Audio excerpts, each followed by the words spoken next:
let me try to stimulate this conversation by saying it's important at this time in our evolution that we get in tune with the oneness, the wholeness, and stop thinking of ourselves as individuals. Stop using our mind-body consciousness. By that, I mean the difference between your super subconsciousness or pure consciousness and mind-body consciousness is that the mind-body consciousness is what creates the illusion of ego or personality, gender, male or female, you and me, here and there, and the space in between. That kind of language is waiting to be utilized for some form of expression. Are you following? Because there's no distinction between you and me and here and there, the space in between. All of that's just consciousness. And what you call them brothers and sisters or you and me is just different pockets of consciousness, as in cream pockets. That's intensifying, personify itself as a means of expression. What we are is the experience of Source experiencing itself. Now, I'll give you an example of what I'm saying. A new word for you tonight is entanglement. That's a term that you find used very frequently in quantum physics, and the master teachers using that term now as well. Amun-Zul Nesdar Amun-Rayay Akpat the Jidi, the divine incarnated in flesh that came with others, as I told you in previous classes. We have work to do. No more God's games. So I suggest that everybody write that down and do a computer search on entanglement. Simply, it means that you can have one electron or a particle. Entanglement is when you have one particle here and then another one located light years, millions of light years away. It would appear. And then when you spin this one to the right and pluck it, you have the exact same action at the exact same instant on the one that's in the 21st universe that's unimaginary distances away, supposedly. Now, I'll give you a simplified overview of what entanglement really is, right? And if there's some places you can look at do computer searches, and you can find that they have photographed like 4 to 6 different particles that appear to be separate and distinct, but in reality you're looking at one particle that's creating the illusion of being in 4 to 6 places at a time, and that's how you can bilocate and be in 4 places at a time. And the master teacher, Amun-Rayay, frequently says that he's capable of being in 19 places at one time, and I mean fully conscious and physical in each place. Now, quantum entanglement, the way that to give you a simple overview of what that means is that when you go back to what's described as the Big Bang, there's no actual stuff that makes up creation, there's no physical matter. What it is consciousness. And all consciousness does when you slow it down is create or coagulate into what we call energy that'll congeal into what you call matter. All it is that thought is substance, and all energy is matter is solidified thought, or a slowed down coagulated thought. Okay? So, if you can imagine this first nukta, this first particle, that was hydrogen, right? Which was an incomplete atom, had one electron in the first K shell, and that it was in a cube, and it rotated back and forth and created friction, an intense heat buildup, and the square, unable to maintain this intensity, turned itself inside out to a circle. Turned to a helium atom. It built up so much heat that it exploded, and that was what we call, from this nukta, this one dot, the science creation by Imam Issa, what we call the Big Bang. Still a relative term used by scientists today. Now, what's interesting to note, and something that you should never ever forget about the Big Bang, is that what you have in essence is nothing, and then one tiny dot, one tiny small orb of essence, and then it explodes. Read The All-Expanding Universe by Amun-Rayay. And it's spreading out in this explosion that's creating stars. In other words, like the story you heard about you see, my point is this, is that everything is in the same place at the same time. Everything is in that nukta. Everything is in that dot. The illusion is separation, or the space in between. And I don't care whether you call it a Big Bang or how big it expands or appears to expand. Everything is still connected that was connected in the beginning. It's the same concept of drawing pictures on a balloon. The surface of a balloon, and then you blow the balloon up bigger and bigger and bigger. I don't care how big it gets, everything is still connected. Are you following me? Another way to look at it is think about each one of you brothers and sisters as being fruit on the same tree. You might think you're your apple and I'm that apple and she's that apple and he's that apple, but Everything that affects the tree or any other apple affects every apple. We're all in the same system. We're all one. Are you following what I'm saying? Branches of fruit on the same tree. So, now you know, as you were told by the master teacher, that we had this one giant sun, they called it Aum, A-U-M. And that, of course, it exploded. When it did, it created other small suns and stars, etc. And then, like the sun that you have right now, through fusion, nuclear fusion, that it converting 554 million tons of hydrogen into 550 million tons of helium every second, and the extra 4 million tons of energy that's being released is manifesting in the form of solar prominences of solar flares that's licking out from it like long tentacles of radiant particles, such as photons, that eventually sometime they gel in balls or orbits, get trapped in orbit around the sun as whirling masses of energy over time. And as they do, as they rotate around the sun, away from the nuclear fusion, eventually start slowing down, cooling, and hardening, thus forming what you call planets, like Mercury, Venus, Earth, Mars, Jupiter, Saturn, Uranus, Neptune, and Pluto, ranging in order from the sun, even though Pluto is not a planet. But the point is, it's very, and I have to really emphasize this fact that we're all connected and we're all one. And I thought the best way, you know, sometimes it's a difficult concept when we buy into the illusion that this is a reality, this hologram or matrix that we live in. Let me say, how did Albert Einstein put it best? He said, reality or existence is just an illusion, howbeit a very persistent one. All right? Very persistent. It's an illusion. Again, like I told you, when you wake up in the morning, after you leave your body or your consciousness leaves this illusion, and then when you descend back into it to wake, when you're in the throes of waking up, as soon as you start coming to, you brothers and sisters are really not cognizant of who or what you are or where you're at.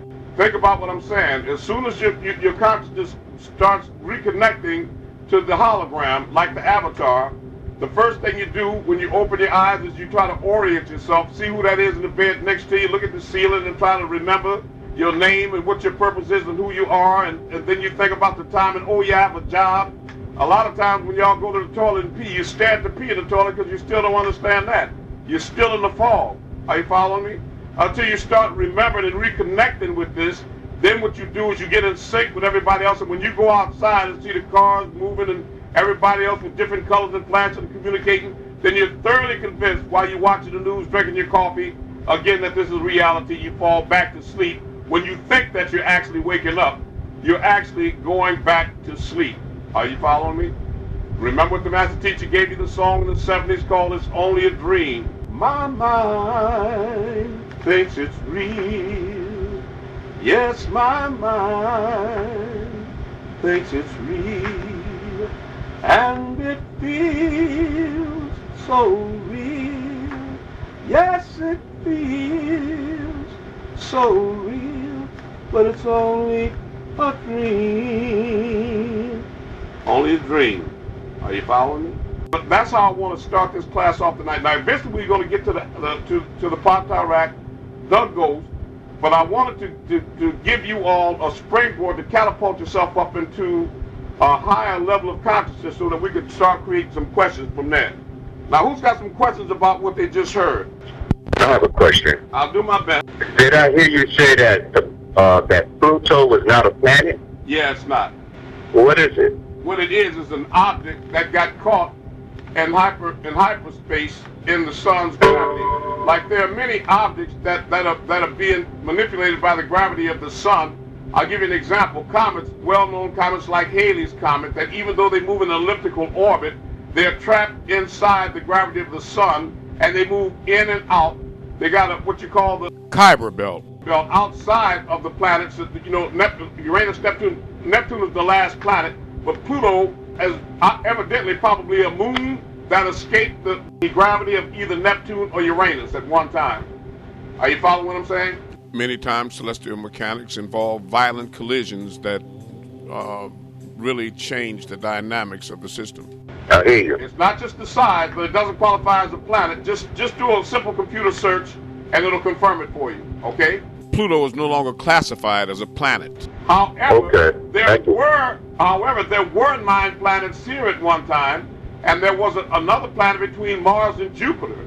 That planet was called, for those of you that are Trekkies, was called Vulcan, or it was called Meldeck, right? It was a planet Right. larger than the planet Earth.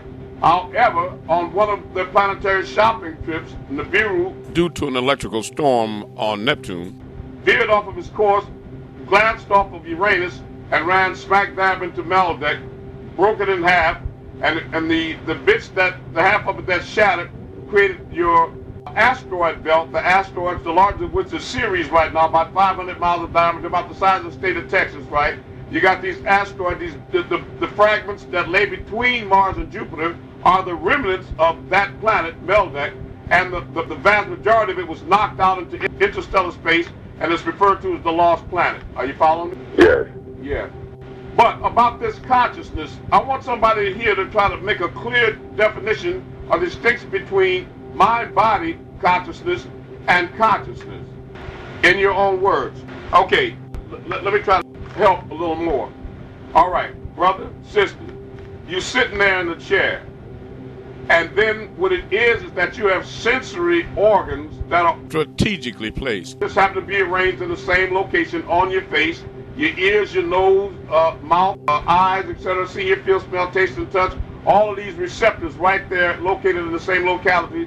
That's what binds you, the ties that bind, that connects you to this matrix that creates the effect of what you call reality, but is actually an illusion. Okay?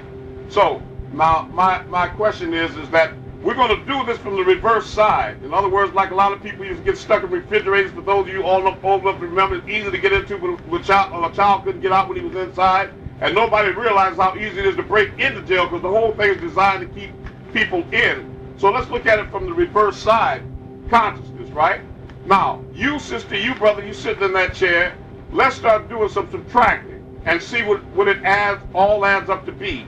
If we were to somehow be able to remove from you your sense of humor, your imagination, if we could remove from you your sense of humor, your imagination, your soul, your spirit, your emotions, your thoughts, your personality. And these are all expressions of consciousness, right?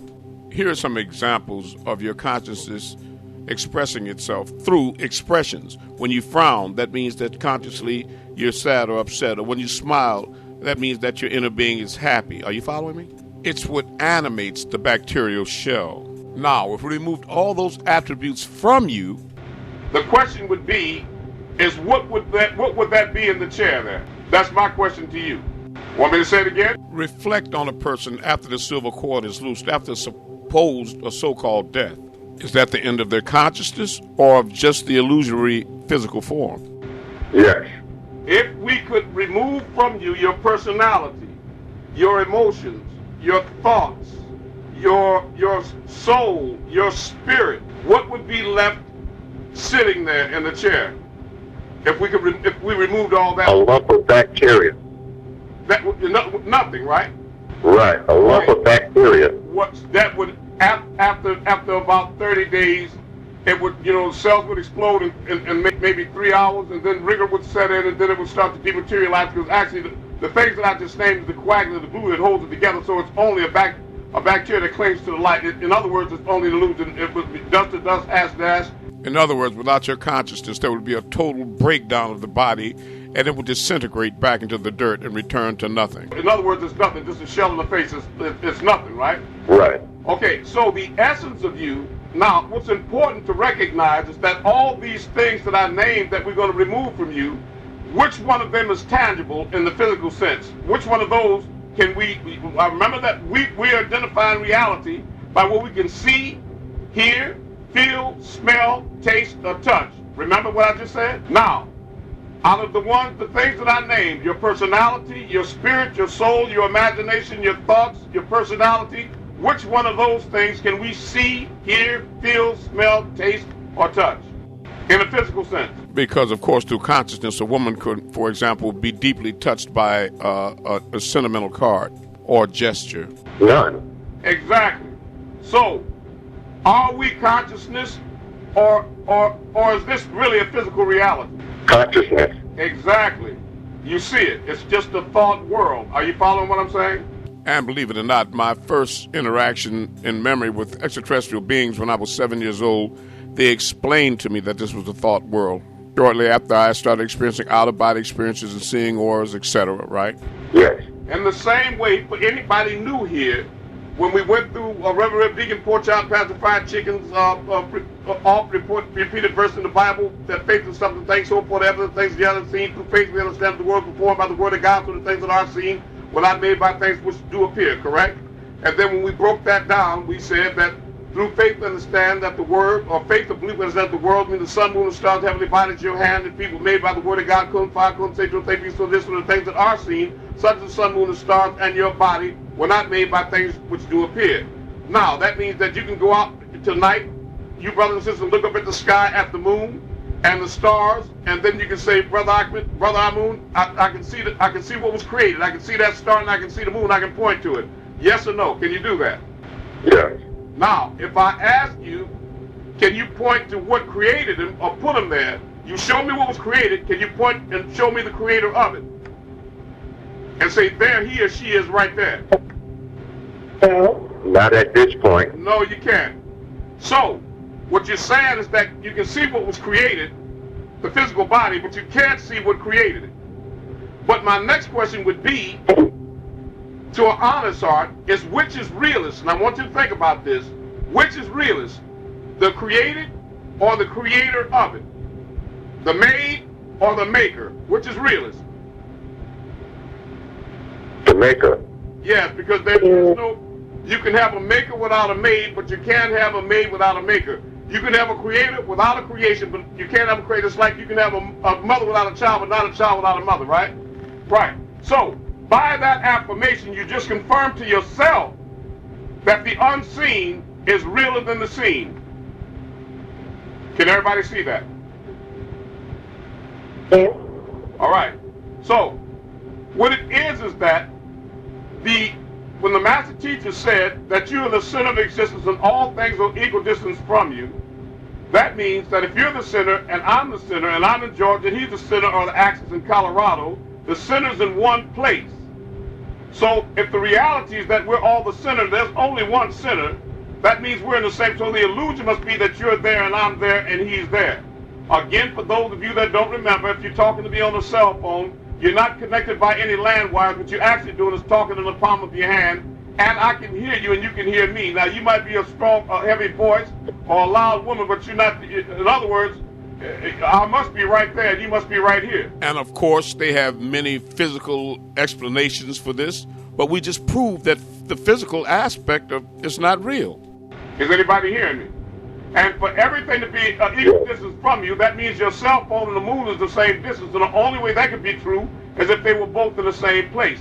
Again, you take a nap and you dream that you're in Florida, and then you dream you're in California, you dream you're in New York, you with this one, you with that one, you're doing this and you're doing that. You young and then you old. You dream about the past and the future. And then as we say certain things to make your DNA explode, your consciousness stirs. When you come to wake, when the genie inside the bottle stirs the consciousness, when your eyes pop on the pillow, pop up and while your head lay on the pillow, I don't care how many places you've been and what times you've been and what you've been doing, you realize that all these different times and places your head never left the pillow, it was all happening where and when? Right here. Here and now. And right now. Quantum entanglement. Unified field theory. Fa'ut. Kalum. I am one with all, and all is one with me. I am in all, and all is in me. If all is in you, what's outside of you? Nothing. The kingdom of heaven is where? My mind thinks it's real. Are you following me?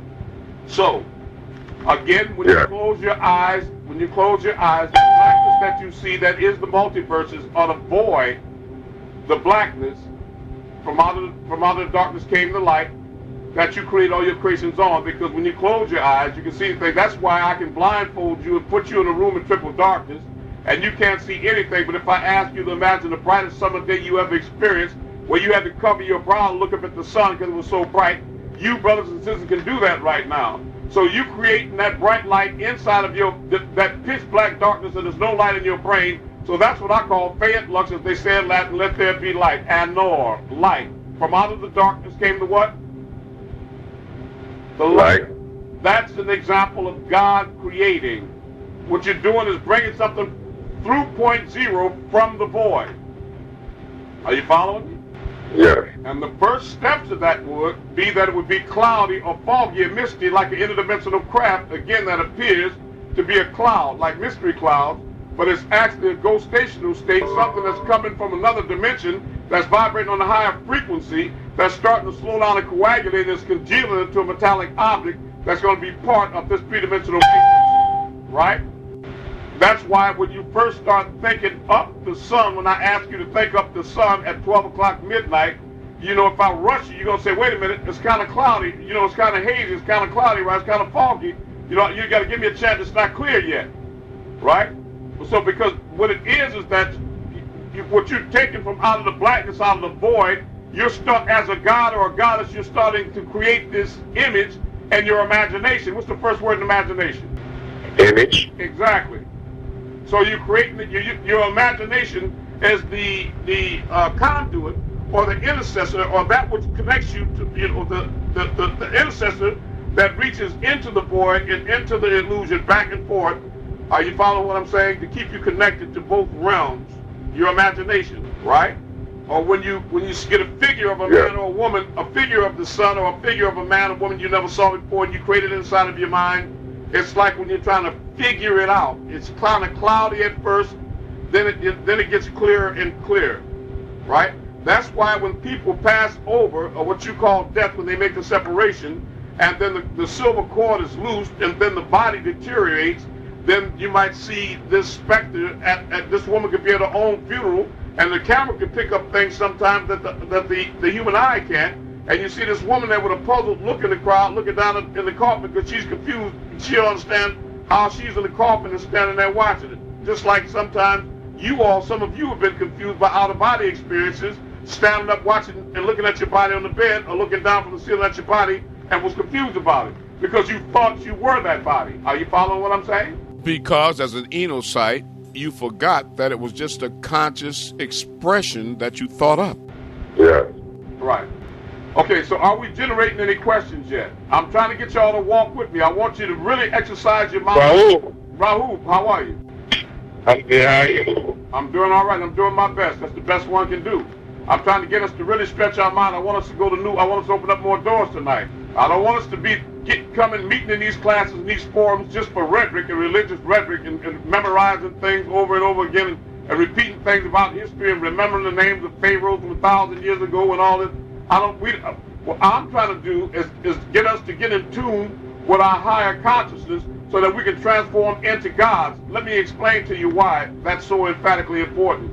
Because once you, brother or sister, get in touch with your star player, with your highest consciousness, with the author of the story, and stop identifying with any character in it, then what happens is that you're in control of everything. Once you are one with all, what do you know? That's the key to the Castle records, to the library. What do you know when you're in tune with consciousness, with Papa, with the mother, universal mind of all? What do you know then? You know all. That's exactly what I'm saying. You know all. See, so that, you know, all these other things, you know, historical facts and all this rhetoric could be an actual distraction. We don't have time for it. You follow what I'm talking about? We don't have time to go down Jack Rabbit Road. You know what I'm talking about? Or get lost in who did it why. We don't have time for that. So let's I had a question. We're trying to remember how, not just, you know, having miraculous cries about I'm God, you know, to the amazement of the sages and the sorrow of the prophets, but learning how to get back in touch with the tools that gave us the ability to do things that gods and goddesses do. It's not enough to simply remember that you are God while still forgetting how to be God. Wake up, Enocyte. The gods are reawakening. Yeah, we fell asleep.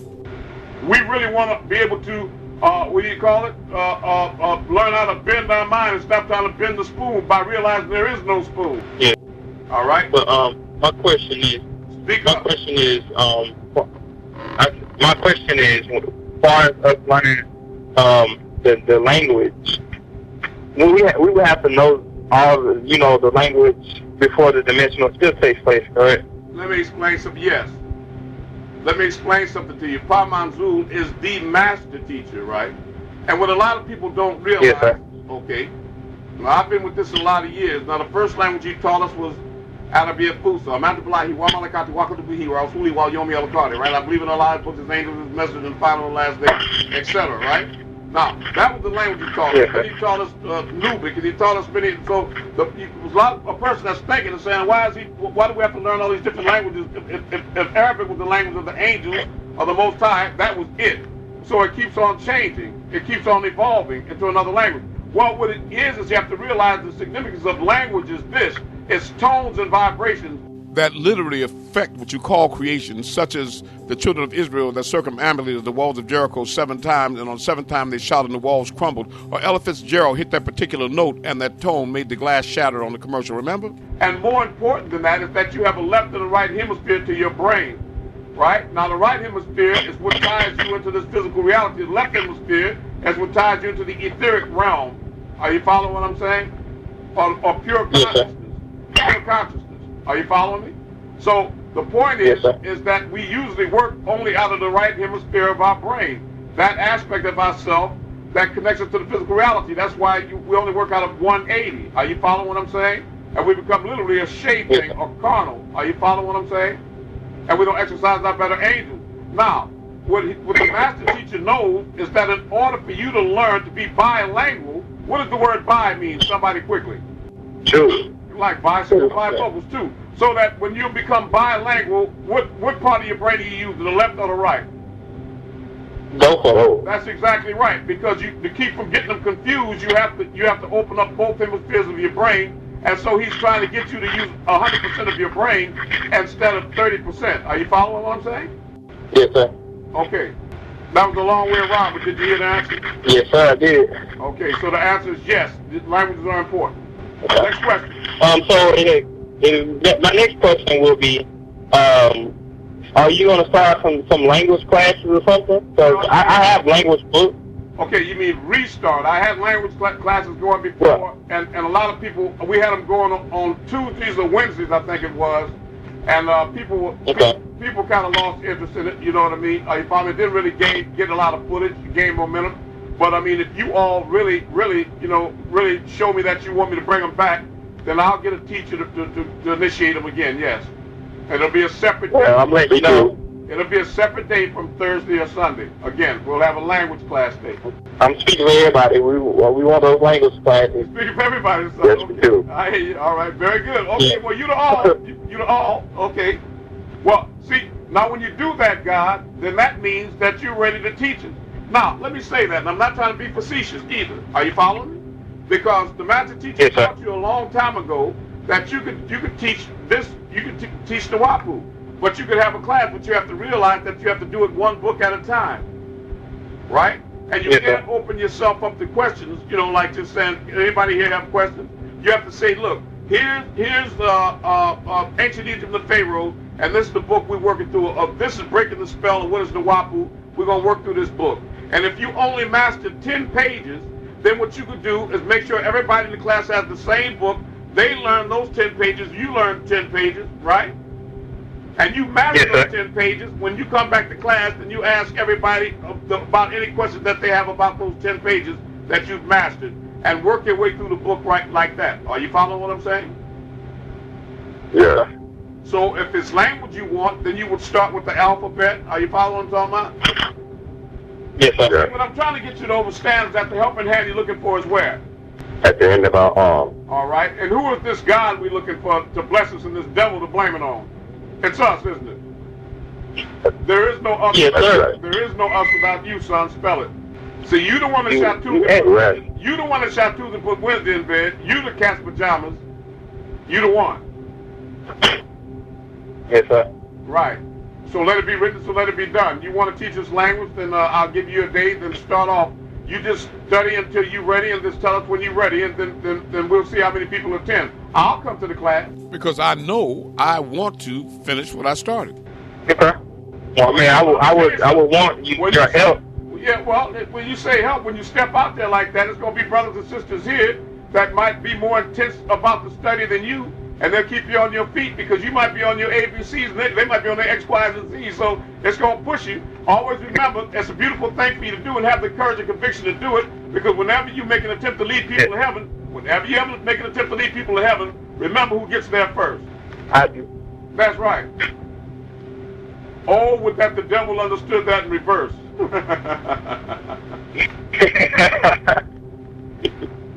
What is he? Slip sliding away. Look up. We're getting a little distracted here. I'm trying to get on a serious conversation about consciousness right here. Who's got some questions about ultimate reality? Yes. Sister, did you say something? Where are these goddesses at? I'm not trying to be funny, but these sisters usually have these intense questions. They think more profoundly, it appears, than us brothers. I'm serious. They really, sometimes I think they just stare at the ceiling at night in the dark, thinking of some of this stuff. But, I don't know. Maybe it's the whole thing about motherhood, having babies and life. Maybe they, Are more intensely focused on mortality. I don't know. Next question. I wasn't trying to offend the brothers now. That's not what I meant. You have to realize, too, that you're really not man or woman, you're God, right? Because you have a physical form. Then there's actually 7 shadowy stages of the same duplicate of you that you can see in order that go on in density, thinner and thinner, or lighter and lighter, or less dense and less dense, but more and more conscious. After your physical form, you have a light body on a plane of force. Do you understand what I'm saying? Understand what I'm saying? We all have a light body. And that light body is identical to your physical body in every aspect. It's just less dense. Is everybody clear about that? Right? But then after that, for Susie Campbell and other people that have reached this, that have been blessed to reach this plane, you have a blue light body after that. Is everybody listening to me? Now the blue light body is androgynous. What is that? It doesn't have breast, penis, or vaginal. Makita. The blue light body, Rahul, I'm glad you're here. The blue light body, like the Sister Susie Campbell. So can I ask a question? Yeah, 1 second. Yes, you may. The blue light body, like the Sister Susie Campbell experienced personally in Brooklyn, New York, is androgynous and doesn't possess a gender. It's God. It's a lot closer to the holders. And we're all striving to access that blue light body like she did. Okay? Yes, sir. You had said to put your phone on star 6 to keep the noise and all of that out. How do you unmute it? Just hit star 6 again. You just did it. Oh, all right. Thank you. Same button. So put it on star 6, and then when I want to ask the question, star 6 again, right? Yes, I was hoping you had one then, because I know I got a feeling that somebody inside you, that the genie inside the bottle is getting ready to wake us all up. So break the chain. Well, I did have a question. Okay, I'll do my best. My question is, do we have to know all mysteries? Do we have to know all what now? Mysteries. Okay, we have to know the greater mysteries as opposed to the lesser mysteries, because those are the keys. And the lesser mysteries, for example, is this. Let me say that in the time of Yahshua ben David, or the one you call Yahshua HaMashiach, or Jesus the Messiah, or Haru, or whatever you want to call it, that there was the Essenes were 24 elders in a physical order on earth. Did everybody, you know that? Those are the ones that, hypothetically did this gypsy switch with him and Judas and buried, threw Judas off the thing and made people think it was Jesus and created that whole illusion and all that, those Essenes. But then there's the 24 elders from the higher realm, from the spiritual realm, too. Are you following me? That's the counterpart of that. So what they did is they held the key to the greater mysteries as opposed to the lesser mysteries. So what it is that you have to learn the greater mysteries, that are the keys that unlock the doors to your higher consciousness. That's the magic of it, sister. Okay. Are you following me? Yes, now, when you ask me, do we have to know all, that's a big word. And the answer is, it was that you answered the question at the point of, the answer was at the point of the question.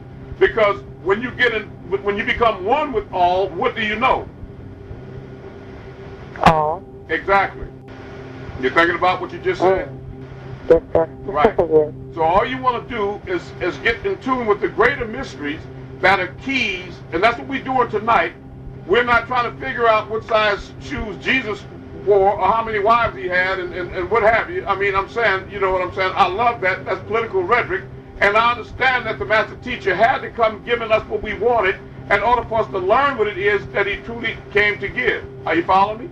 Because if he'd came here in 1970 talking about he was man from planet Earth and he was the Ilmutajazza, divine incarnated in flesh, and that we were all gods, and Christianity and Judaism, all religions was fake and nothing but smoke and mirrors and snake oil, he'd have been talking on the microphone all by himself. They'd have been saying, brother, we love you, but miss me with that. Correct? So, anybody laboring under the misconception that all these brothers and sisters right now are spiritual entities and are spiritual adept and are raised up to a conscious level where they're ready for the kind of information that he came to give right now, undiluted, you just kidding yourself. They're still totally submerged in the lesser mysteries.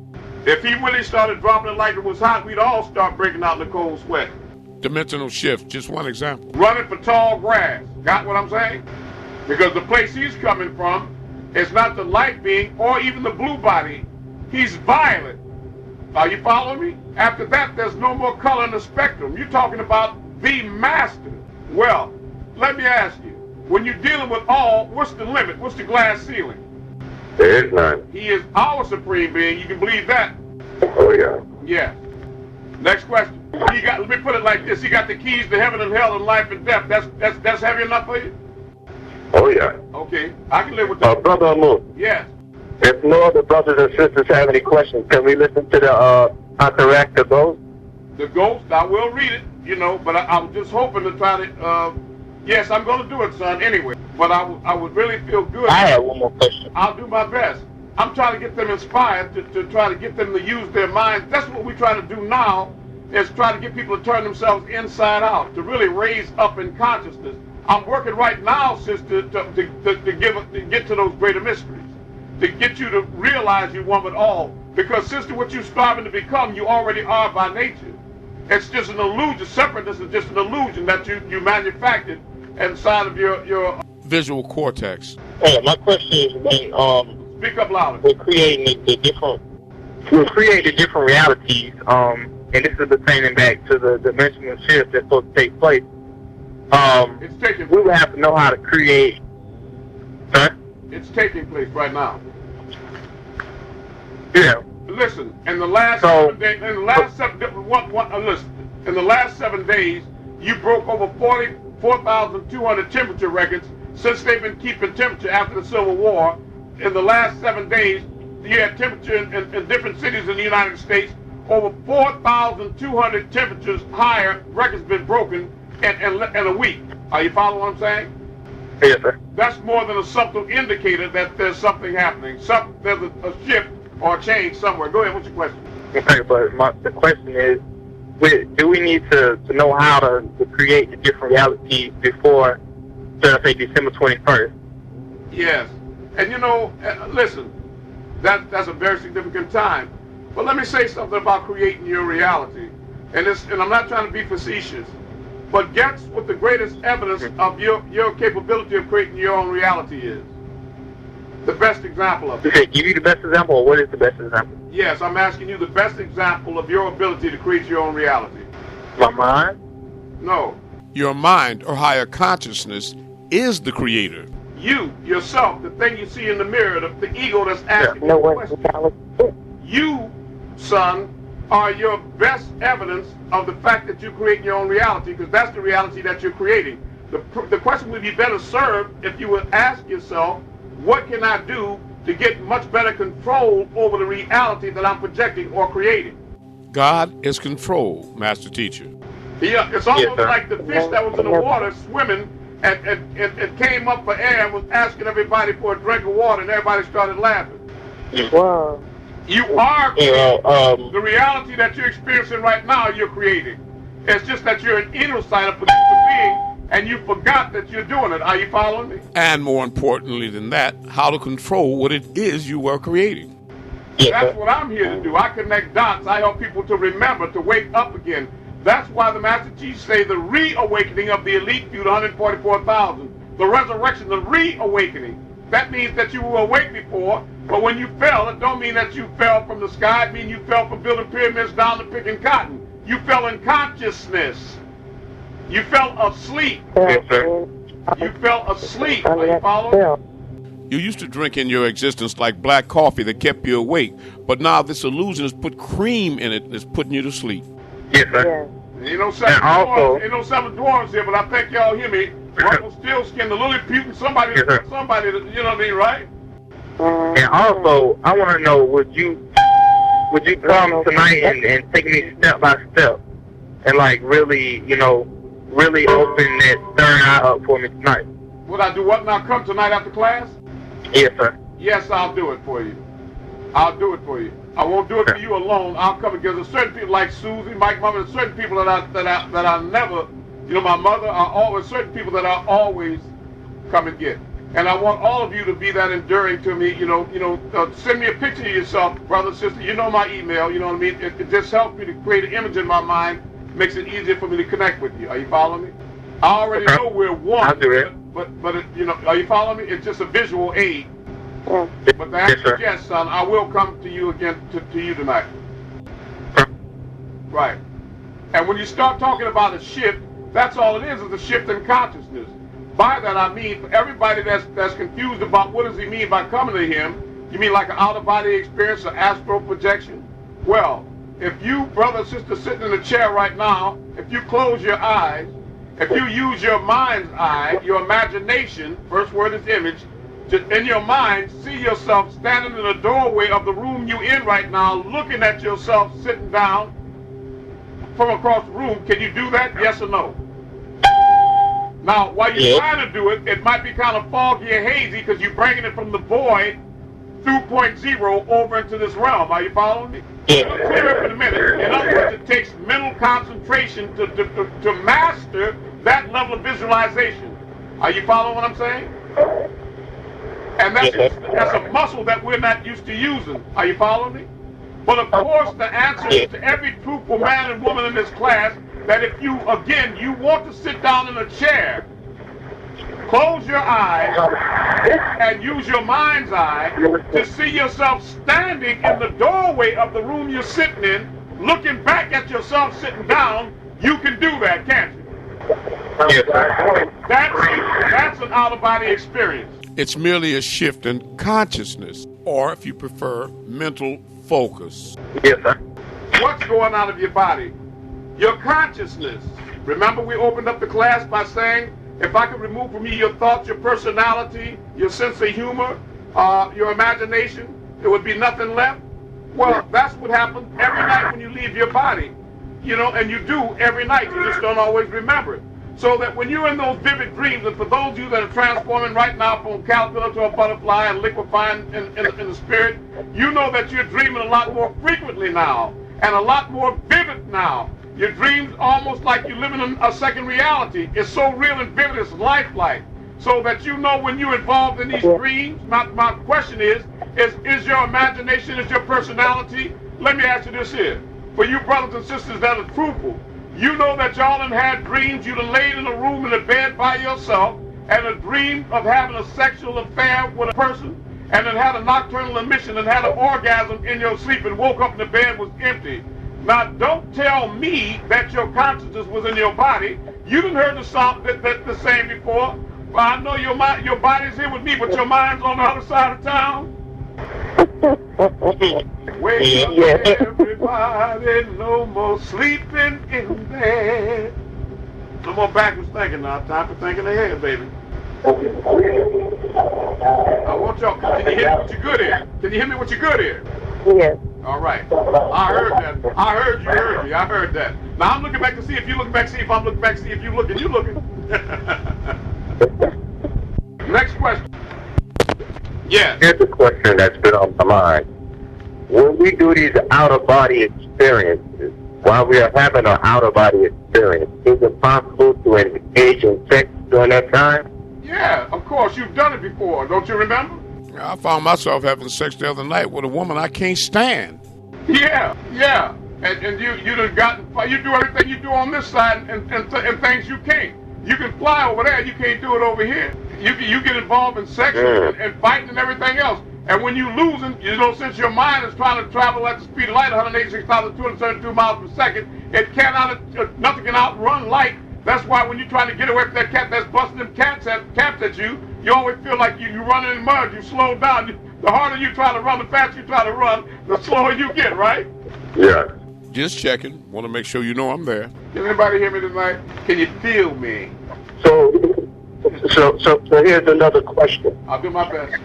I have noticed at times when I've been these out of body experiences, it's like when I need strength the most, it's like it's not there. How can I change that? Let me explain something to you, and I want to make it as simple as I can. You cannot change the things you look at until you change the way that you look at things. Okay. In other words, as a man thinketh, right? So the thing is, you got to remember that you're programming yourself in your own reality. So you just negatively programmed yourself. What you just said to us, and guess who else heard it? You heard it. Your own higher consciousness heard it. You told yourself every time you need your strength the most, it's not there. Now let me explain something would happen. Your consciousness, pure consciousness, it doesn't have any judgment. It's a mere abstraction. It doesn't believe in right or wrong. It doesn't have any gender. It doesn't have an opinion. But it is pure potential. Are you following what I'm saying? So what happens is that we be blessed with a fail-safe, so that if you, for example, go to a horror movie and see Freddy Krueger and Frankenstein and this and that and the other, 16 or 20 times, then you come outside the movie and then you have the frame of mind it was only a movie, it's not real.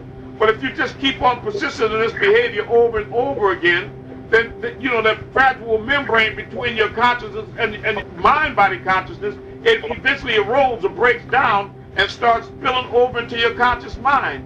And then you start creating a negative reality. Then you start having the perception that people are behind corners chasing you, and you keep running into negative men and women everywhere you go, and monsters appearing in your life and having nightmares. And do you understand what I'm saying? Now, so what I'm saying is that you remember, I'm going to show you what conditioning does. Do you remember the first time you heard that song on the radio that you couldn't stand it the first time you heard it? Yeah, I do. And then they played that rascal so many times, when you walked in the party or was taking a shower, you found yourself shocked because you were singing it. You forgot you don't like it. But you had got programmed. Right. A lot of people said, I'm not programmed. And besides, Brother Ahmed, I don't have the time to keep on talking to you. I'm missing my favorite what? Program. That's right. Yeah, see? So but there's no greater, when you program yourself, what is your defense? You have no defense against yourself. Are you following me? Mind your mind for the jewels of your soul. So, this is what I'm saying. Let me try to simply, because what you asked me was very important, and I felt what you said, brother, okay? And that's important. That's a very serious question. So what happens is that when you, brother, sister, find yourself caught up in a cycle like a hamster on a proverbial wheel, or like a horse chasing an apple he never gets a bite of, where you keep returning like a dog to his vomit to these bad situations, the sister that keeps on finding this nigga to kick it her behind. And every one of them, or this brother that finds himself in jail, and the only time he's out, that's when he's visiting, but he lives inside there. They don't want that, but they're creating that reality. What I'm saying is this: if they program themselves to that reality, so your psychic self-defense against that is to concentrate and visualize its very opposite. I want you to hear what I said right then. So, I hear you. Think about the statement you just made. Can you repeat it to me again? You said, every time I have a situation in life where I need to call upon my greatest strength, I don't find it. That's something to that effect, right? Yes. Okay, so I want to hear you say the opposite of that right now. Contrary, regardless of what... Whenever I... Go ahead. I mean, contrary to your apparent reality or apparent reality, huh? All my needs are met. And every time you run up against opposition and need your strength, what happens? It's there. I'm a conqueror.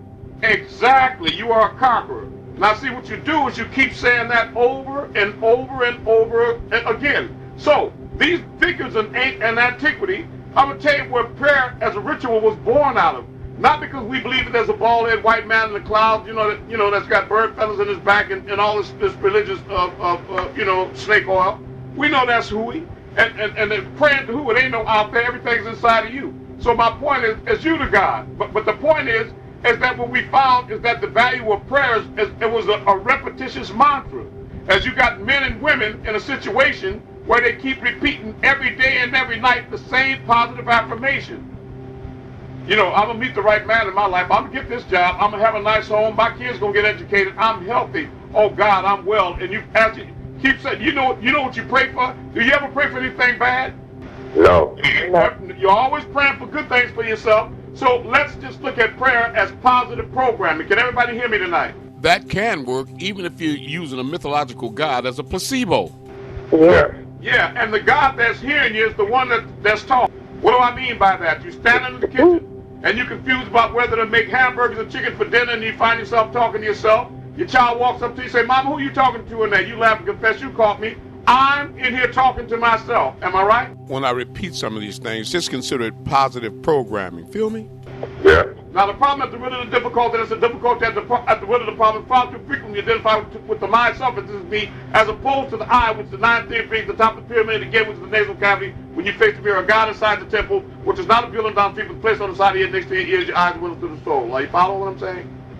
So, when you're saying that I am talking to myself, I and myself are both you, but they're different conscious levels of awareness of you. The myself is the physical form, the bacteria.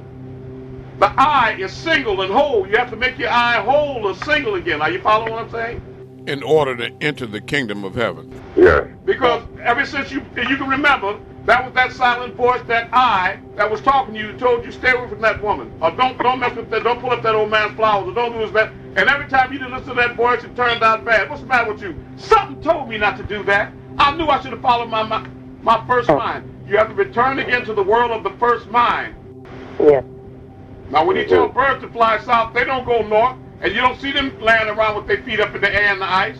But Negroes always talking about how cold life is, because they won't listen to God. They got free will. That's a responsibility that you placed on yourself, and you're going to transform and evolve with it. You're going to be great because of it, but you're going to get raked over the coals until you learn how to operate it. Are you following me correctly? It's a great responsibility to be God, to have free choice and will. You could have held on to the vapors, and like the rest of the angelic beings, and just stayed with peace and security raining on all sides, and be just like, being satisfied and nurtured and and protected and loved and all that stuff, and just stay in line and obey and just do everything you're told. You know what I'm talking about? Be good little angels. You know what I'm saying? But no, y'all chose to do otherwise, grasshopper. Y'all want a free will. Y'all want to think for yourself. You want to do your okay, and ain't nothing wrong with that. Be proud to be a maverick. But hey, it comes with a price tag. Yeah. Consequences. Yeah. You want to be Big Daddy. You want to move up in rank, and you want to take Big Daddy's place or Big Mama place. It's really Big Mama because it's giving birth to reality. You want to take her place. And I'm not giving poetic license to physical sisters to let their egos soar. I'm not talking about you. The source is androgynous. You can't give form to what's formless. It's not gender. It's not neither male, female, both yet neither. Okay. Well, understand when you jump out the nest that if you hit the ground and it hurt. Understand? Understand? Oh, yeah. I'm saying that the light at the end of the tunnel is not an oncoming train. It's more like you will eventually learn to fly. Are you following what I'm saying? Yeah. But nobody said transformation would be easy or painless. If they did, that was just one more lie you heard. Like what you don't know can't hurt you. If I'd have knew then what I know now, a whole lot of things would have been different. Stop that. If I'd have knew a whole lot of stuff. If, the biggest little word in the dictionary, if a frog had wings, it could fly. Now look here, I can't ask these questions and answer them at the same time. Am I here by myself? I'm here with you. Be here with me. What's your question? Rahul. Rahul. The question is with raising your spirit, is it different from having an out of body experience, or is it pretty much the same? Well, it is different. because when you say raising your spirit, I assume you mean raising yourself up in conscious levels of awareness. In other words, getting to the source, right? Whereas that when you can have an out-of-body experience, you know what I mean, and still be on the same conscious level. I'll give you an example of what I'm saying. You have 7 planes inside of your body. Basically, every one of them subdivided into 7 to the 7th power, 7 inside of them, so that, but let's just say for simplicity, you have 7 planes in your body. The uterus and the female, the gonads and the male, the lowest, all up to the crown molar at the top of your head, right? Well, the first 3 planes, the first 3 chakras bind you to the physical plane. Solid, actual, and time-bound, makes you lay heavy like a lizard on the hot asphalt of life. So, what happens is that you become carnal when you identify with those lower chakras, with those lower aspects of your consciousness. Those 3 planes, you identify with them instead of the 4th plane, the laryngeal seat, the pineal gland, and the crown molar up. You become physical and carnal. Are you following what I'm saying? So that you what you are attracted to. In other words, your lasciviousness and lust, and then you want sex and gluttony and drugs and greed and this, that. Are you following what I'm trying to say? You're carnal. In other words, when you came down from the conscious realm, when you came through point 0, your first incarnation to personify was that you were a light being. And as a light being, you were androgynous. You were neither male yet both and neither. You weren't polarized. But as you slowed your vibrations down and took part in this physical reality, three-dimensional plane, then you had to polarize yourself and choose a race and a gender and and all of these things, so that you, in other words, you split yourself in half, where you were male and female, where you were negative and positive, where you were all. Are you following me? So now when you came down here and you had to, in order for this thing to work that you call reality, for this hologram to work, you have to create the illusion of separateness, of you and me here and there and the space in between. So you had to create the illusion of separateness or individualism. When you did that, you had to separate yourself into 46 trillion created beings that like characters in the story that you wrote, that there could be 22 different characters, and Sally and Joe, a drunken and a dog, but all they are 22 different expressions of one mind, because all of them are really you, because there's only one author. Are you following me? So when you identify with one character instead of the author of the story, and you separate yourself into the physical or polarize yourself, then you become carnal. Then you find yourself as a man 90% of the time. What you're going to want is you're going to be attracted to the female gender. And if you're female, you're going to be attracted to the male gender. Why? Because you're striving for wholeness. And when you slide together and come together and conjugate or have sex, only then when you become 360, become whole, do you have the power as God to procreate and you can make a child together. Are you following what I'm saying? So you see what you're striving for is wholeness, right? So my point is that when you say that out of body, is that of being more aware of your and conscious aware? The answer is no, because you can have an out of body experience in an astral flight or a lucid dream where that you having sex. Are you following me? And you can have an orgasm. We went over that earlier, right? Yes, sir. So what you're doing is having a physical experience on a spiritual plane. Are you following me? Yes, sir. So you really haven't raised up in consciousness, spiritual consciousness. Are you following me? You done took this physical perception or physical perspective to the spiritual plane. I'm not trying to confuse you, but do you hear me? And that's what traps people in a so-called hell after death. Their attraction to the physical plane after the separation, when they can't participate for the lack of a physical body. Yes, sir. But to raise up over that is to rise above that and stop thinking. One of the indicators of that is that you stop thinking of yourself as everybody's a woman here. Raise your hand. Every man, raise your hand. You see, if you did that, then that's the problem. That's the root of the difficulty, root of the problem, because you just polarize yourself right there. Are you following what I'm saying? That's the ego, the personality. That's the thing that separates you from your higher consciousness. Because all is neither male or female, yet both and neither. Are you following what I'm saying? So a real master doesn't have a gender. You see? And so that when they start transforming, again, from a caterpillar to a butterfly, a lot of times they'll seek sanctuary in a cave like Mount Hira, like Mustafa Muhammad Ali, peace and blessing of the Most High be upon him, sallallahu alayhi wa sallam, even if he's mythological. Or Yahshua, his example will be good. Yahshua HaMashiach, to go into the wilderness and go without food and water for 40 days and 40 nights. What is he doing? He's disciplining his flesh, mind over matter. You know that his stomach is cussing out his mind, asking, did he cut his throat? What is the word discipline? What is the word what? Disciple. He's a disciple and adept of the Most High. And after 40 days of going without food, he's disciplined his body, and he's no longer, he emerges from out the wilderness as an Ilamu to Jazanet. Even though he's got a physical body, he's the divine incarnated in flesh, an avatar. His body's here with you, but his mind's on the other side of town. Are you following what I'm saying? Or in other words, I am from above and you are from below. Yes, sir. And the next question. Is the spirit affected by gravity? No, sir. That's why he can walk on water. Go ahead.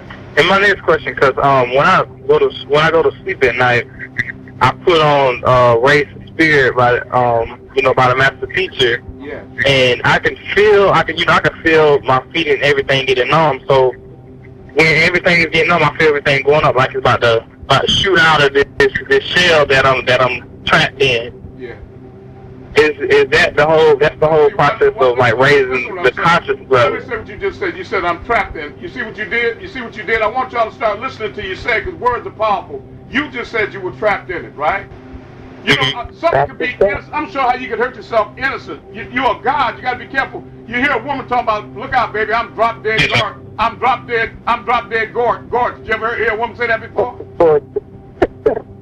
Be careful, baby, because you may drop dead. I'm not trapped. Creating a negative reality by default. Yes, I'm saying? This is Let me rephrase that. I'm not trapped in it. Son, we can sing together, but we cannot talk together.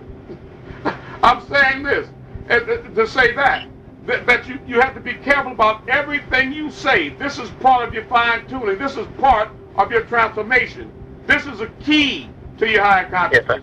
Yes, be careful of how you're programming yourself. Mind your mind for the jewels of your soul. Everything you say, you hear.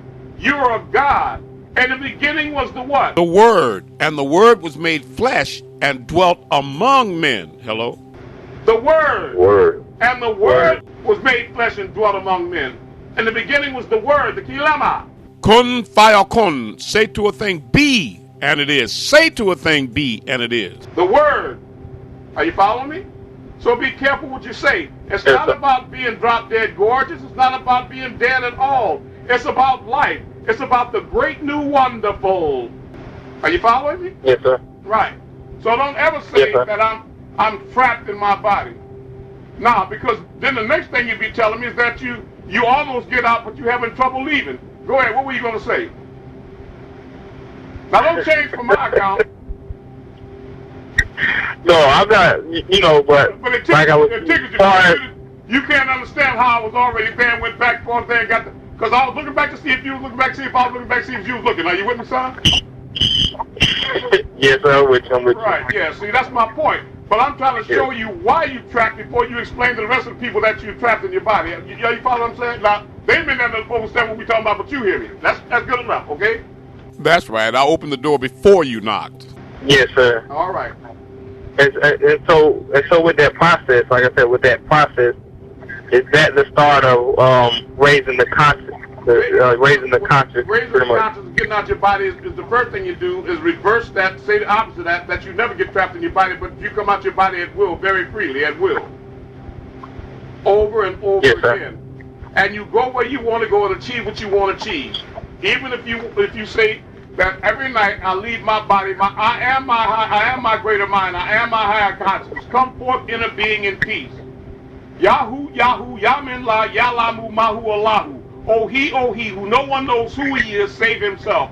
Come forth in a being in peace. I am my higher mind. I am my greater mind.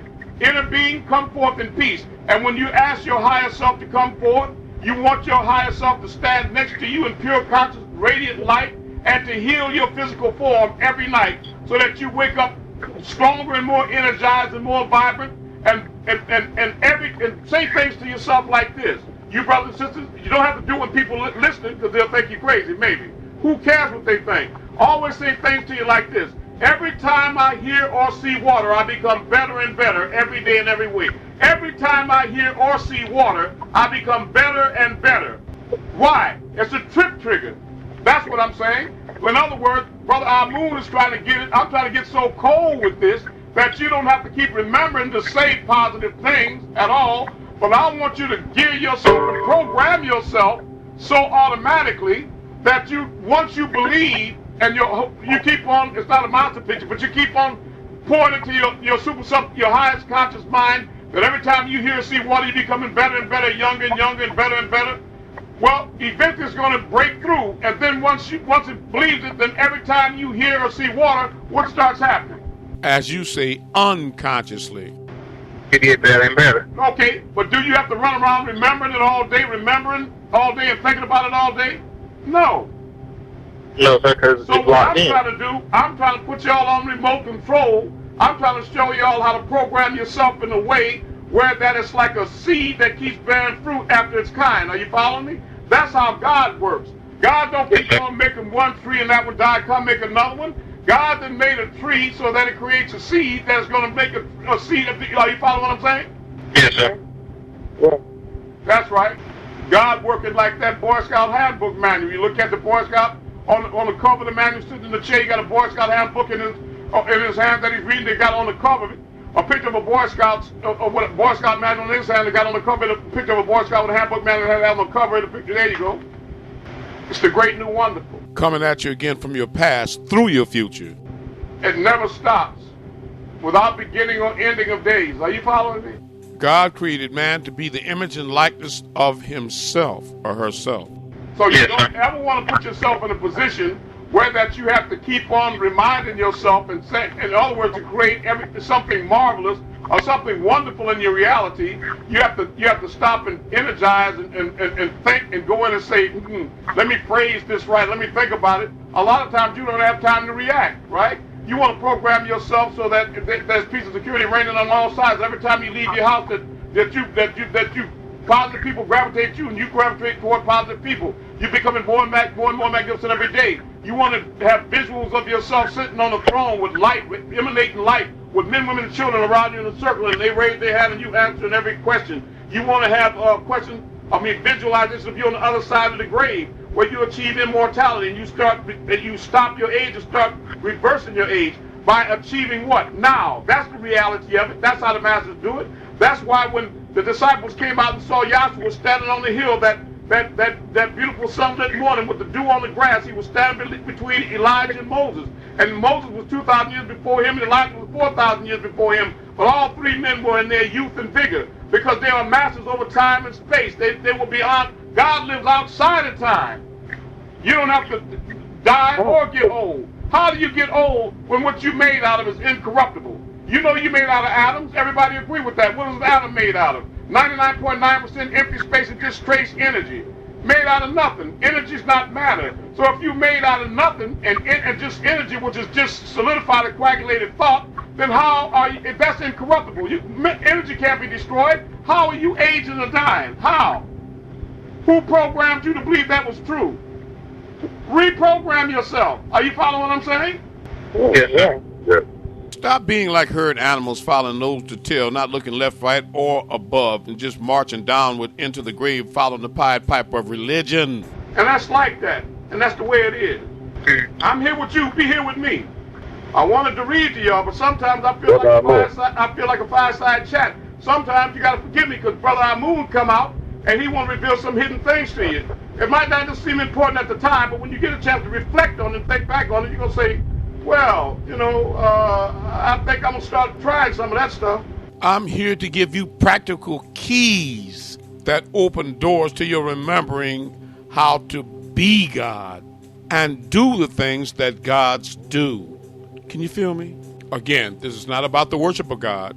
This is about becoming God. If that's not your agenda, then you're in the wrong place. Go back to sleep gently, and I say that with a teardrop and a smile. I love you. And pre-chance, your time will come. Oh, you spoke of the blue light body. Yeah. When should we invoke it and how? And for what purpose? Susie Campbell in Brooklyn, I know you're here. Please, sister, I'm asking you, I know you shy at basketball, but please chime, hit your thing and explain to them the experience that you had with your blue light body. After I started coming to you, pulling you out your body. Would you do that for us, Goddess? All right, family. How are you? Speak up. Okay. I'm good. I'm good. Good to your voice. Look out! I want you to look at that movie about that bear Ted when your package gets there. Go ahead, sister. Okay. All right. So I was laying on the bed, and I wanted to get up, and get my hands to move. Get my leg off the bed, and then wouldn't move. You're the bed, Susie. Wait a minute, babe. Put your mouth. Something. You sound muffled, like. And see, while you try to get that clear, let me try to set the groundwork for this. I started coming to the sister, right, and pulling her out of her body. One time I came and saw her in the living room, and, you know, things like this.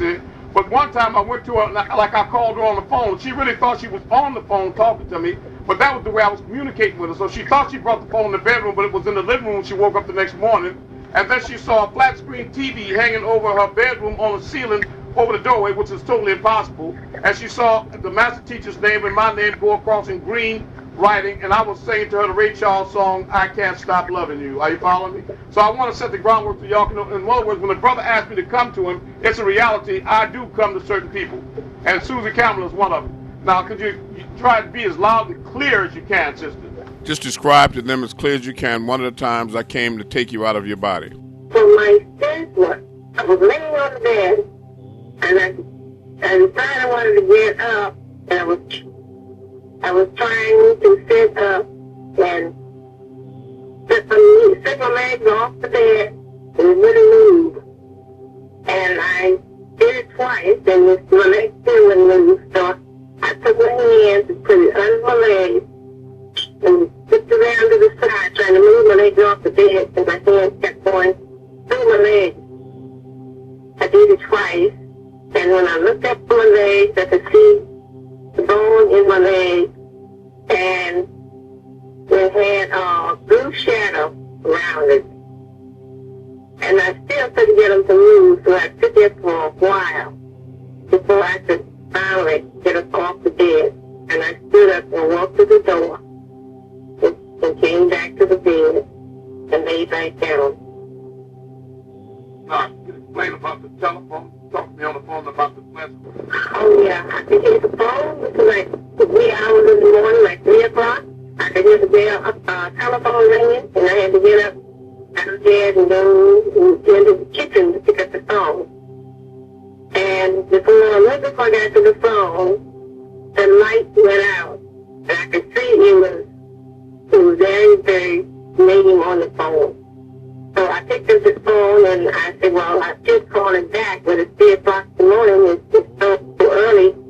I'll wait till later. So I turned around to come back. And whose name is Jennifer? Leon, L. Barry Bird. Okay, very good. Okay. I didn't really call you. No, that time. Go ahead. Yeah, and I turned around to come back to the bed.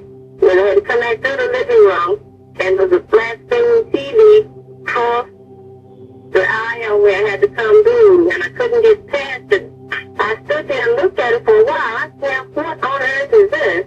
And on the screen on the TV, it had L. Barry, his name was Beth Fonda, and it said, this is, how you say it. It had, I love you, I can't stop loving you. Ray Charles came on playing the CD. And then it had a message from Malachi on there also. And I was just so shocked. I just stood there and looked because I couldn't believe what I was doing. And then I just stood there and stared at the TV. Because I said, now what in the world is this? And then 2 minutes later, I was back in the bed, and I don't even remember going around the TV or anything. I was just back in the bed. Do you have a flat screen TV in there? No, I do not. No, the flat screen TV is in the bedroom. Wasn't really on the phone, were you? No, I was not. It was all happening in the spiritual realm, and your blue light body was an indicator that you were transforming and resonating on higher planes. So I'm very proud of you, Susie, and I know that you're bearing witness to this blue light, that going to help transform a lot of brothers and sisters. So thank you very much. Have a wonderful night and eternity, all right? Thank you, my dear. See, what y'all have to understand is this, is that what she was saying is that she sit up in the bed, she was trying to swing her legs off the bed, but she couldn't get her physical legs to move, so she thought something was wrong with them. So she took her hands to try to move her legs, and her hands kept going through her legs. As she noticed her hands and her legs, she could see they was blue light. So if she would have turned around and looked at the pillow, she would have saw her body laying down there, don't you understand? She hadn't just come out of body blue, she had, in a light body, she had come out in blue light. She didn't have, and she wasn't a female or a male or anything, right? She was God right there. And had she had a mind and conscious of it, it's nothing that she couldn't have done right there. But why blue light? At least she's achieving contact with the blue light body, and you have somebody in your presence that's bearing witness to that blue light. Okay, go ahead, sister, I'm sorry. Why blue body? Because the blood is blue? No, it's got nothing to do with anything physical. It's just that, let me say that. When you look at the earth, for example, which is a living organism, Mother Earth is a living organism, and it's got atmospheres, it's got atmosphere that has different levels to it. We call it the bulgas in Nawapu. Y'all would call it like the stratosphere, the mesosphere, you know what I mean? You follow the different layers of density. In other words, when you go outside this atmosphere, you got just empty space, right? When you start coming like a crab coming for re-entry, then it's going to create friction because you're going to start hitting atmosphere, oxygen and different gases, and the closer you get to the earth, the denser or thicker it gets, so it gets hotter and hotter with more and more friction. Are you following me, sister? So it's got 7 basic layers or atmospheres. You know, like the closest one, the stratosphere to the ground, is the very thickest atmosphere that we breathe. It's almost just like a layer of water that's just less dense. That's what it is. The air that you walk around in is that you're really underwater, but it's a less dense form of it. Then the next layer over that is a little thinner than that. The next one all the way summing up, your body is like that too. Are you following what I'm saying? So that when you look at the sun, when the sun shines after the rain, when the water starts dropping down through these layers of the atmosphere, it creates a prism effect. You know what a prism is, right, sister? So that you can start seeing the different layers of the atmosphere that comes out in bands. You call it a rainbow. Are you following me? So that the closest bottom one will be red, because that's the carnal seat, the uterus, or the gonads in the male and the female. And then on up, when you get to the blue, where the blue level is, you know what I mean? But the very top layer is going to be violet. Are you following what I'm saying? It's going to be 7 layers in a rainbow. Are you following what I'm saying? Okay. Is that clear to you? So what it means is that she's raising up. She got a lot of work to do, but she's doing a lot better than a whole lot of us here. Because I don't remember the blue light body myself. I don't remember it. I'm not saying I didn't get there, but I'm just saying I'm impressed with her. I'm impressed. I mean, I had a picture. They took a picture of me standing on the porch with one of my sons in the truck driver, and you can see the aura around my head, like Imam Mr. visits Egypt, the white light around my head. You know what I mean? Plain as day, an aura all around me. I can see it, but it was a white light, or you know what I mean? She achieving a blue light body. Got what I'm saying? Yeah. Okay, it's Lauren. How are you? I'm glad to hear you. I'm smiling so big. I'm glad to hear you too. I'm smiling so big right now, my ears touching to the back of my head. That's a big grin. Okay, so... That's a big grin, right? Yeah. Yeah, go ahead. I was laying in my bed, and I was like in between being asleep and not being asleep. And then all of a sudden I heard this sound, and it was like a rocket shooting off or something. And I realized that I was floating or kind of like flying in darkness. I didn't see myself on the bed, but I heard the sound, and I wasn't afraid. I can't even explain it. It was like I was like, hey, I'm flying. Exactly. And I kind of did a swoosh move to the left and a swoosh to the right, and I realized I was awake, yes, conscious. But I knew I was on the bed sleeping. Your body was. Yeah, and I just, after that, I'm not saying I got scared, but I wanted to get out of the darkness and see if I was flying over some type of place or where I was. And I didn't get that far, and I heard the same sound again, and then I woke up. Right. Now, what I would suggest is that I want you to wake up during the experience. Practice this, Lauren. Because the reason you didn't see your body is because you wasn't looking for it. Are you following me? Okay. And the same way that Susie, that raised up and she was in a blue light body, when she sit up and was trying to move her legs, she was still thinking she was physical. She thought she couldn't move the body because she was no longer attached, her consciousness was no longer attached to the body. Are you following me? So when her hand went through her legs, she didn't think to look back on the pillow because she would have saw her body was still laying on the bed. Are you following? Yes. But she was thinking she was physical, and she still, even though she knew that there was something wrong or different. Are you following what I'm saying? Mhm. Because she's supposed to be able to move her legs. So when you was going to switch, what you was doing, you was going up through your own your etheric cord through the tunnel.